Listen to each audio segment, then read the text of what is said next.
What is up, guys? It is Ghostlane here, coming at you with another guide that was highly requested from you guys, and this time it is Renekton, the Butcher of the Sands. I'm just going to give you guys a brief description on how to play Renekton. Renekton did get me from bronze to gold, and then I still play him a lot in Diamond Elo. I think he's an amazing champion, so I'm just going to give you guys a brief description on how to play Renekton.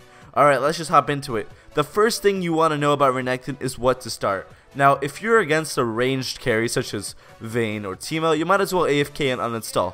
That out of the way, start Cloth Armor and 5 health pots. Now, if you can try to go aggressive, it's possible that you can trade with them, but if you are level 3, you should be able to dash in, get some damage, dash right back out, and have no problem. The thing about Renekton is that, if you guys didn't know, this guy is a beast in lane. He just crushes almost everyone. You should always try to go aggressive when you can and zone the enemy from CSing. Another thing is that you always want max Q on Renekton. Now, it doesn't matter what you max second. I suggest that you max W second just because that's a shorter cooldown and it just has so much damage. It's amazing.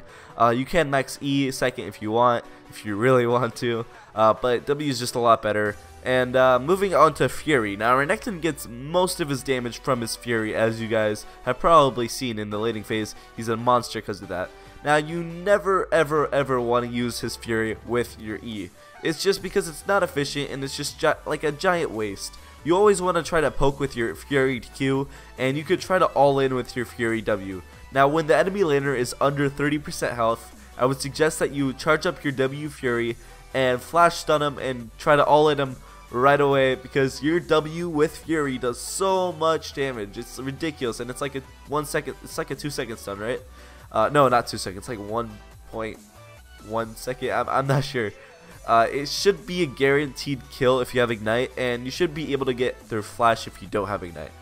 Another good tip with Renekton that I see a lot of people doing wrong is when to use their Fury on their second E. Now, it's not good to use your Fury on your second E because it's not very good. It's kind of a waste because most of the time you are going to use your second E to escape. So I would suggest that you hold on to that Fury so you can use it for better situations such as killing and stuff. Now, on Renekton, what you should start regularly is Doran's Blade. Now, Doran's Blade is super good against, let's say, a Rengar or a Lee Sin, because the health is just really good with your lifesteal, and the lifesteal works really well with your Q, and the damage is just amazing scaling with your Q. So I would suggest that you go, if you're super ahead, I would suggest that you go Black Cleaver and then Hydra, or Hydra then Black Cleaver. It just all depends. If you're against an Irelia, I would suggest going Black Cleaver first, just because it's a lot better against Irelia and champions like super tanky.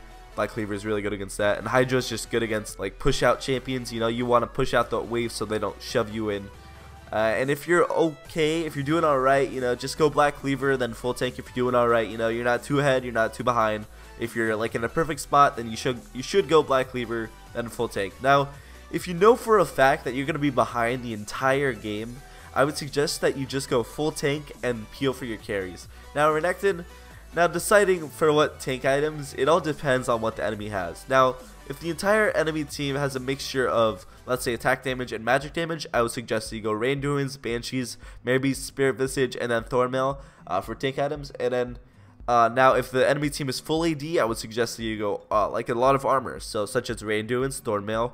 And if you're super ahead and you don't think you can ever lose like that game, then you should go Frozen Heart. I know it might sound crazy, but without the mana, it's a beast of an item on Renekton because it's just so much stats and it gives them that crazy cooldown reduction and armor. So that's awesome.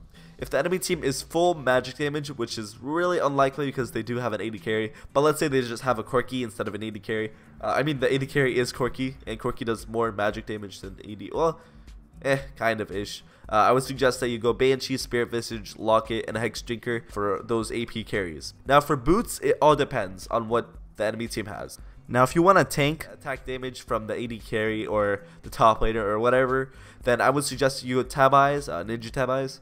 And if you just want to enter smoothly to fights and just like smoothly like transition from fights to disengages and stuff like that, I would suggest Merc Treads. Merc Treads are amazing for that, and especially against AP carries that are super fed. So let's say they have a LeBlanc, I would suggest that you definitely go Merc Treads against LeBlanc. I would suggest that you never ever go Mobies on Renekton. It's just not very good on him unless you're like you want to roam like crazy in your bot lanes like 0-20 and you need to help them right away. I wouldn't really suggest that you go that unless your bot lane's awful. And CDR boots and Swifties are just not good on Renekton because, you know, Renekton's a tank. He's not like Trick 2G or anything, you know. He's not going to go fast.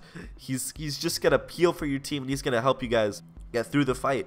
Now, in team fights, this is the important part, guys. Do not dive. Now, if you went 2 damage items, let's say Hydra and Black Cleaver, then I would not suggest that you dive into the enemy team right away, because you will die a lot faster than when you build full tank. And for late game, you don't really scale well with all that damage, you know. It's better just to go full tank, because you don't really scale off if you go full tank, you know. The tank is always still there, but the damage does fall off later. So that's why I suggest you go full tank more often than damage. It's just, you still do a ton of damage with full tank, because, you know, a Renekton that's dead does no damage, and a Renekton that lives does do damage. So, yeah. So try your best to go more tank than damage, and try to avoid dying in a lot of cases. But in super rare cases, you can go super ham and just tank everything if you're that huge. Huge counters to Renekton are Vladimir, Quinn, Ryze, and Irelia. Now with Irelia, it's kind of like a skill matchup, so you have to watch out for her. She has that incredible stun of hers. Her ultimate does give her health back and all that, blah, blah, blah, blah, blah. And she just does melt tanks pretty well if she gets Triforce. Now, other than that, you should be able to beat everybody else. Alright, that wraps it up, guys. If you guys have any questions about this Renekton guide or anything in general, don't be afraid to ask. I think I left out a couple things, but I just wanted to make this super short for you guys. I hope this helped, guys, and I hope this gave you a brief description on how to play Renekton properly. Now, thank you guys so much for watching. It's Ghostlane here, and I'm out. Peace.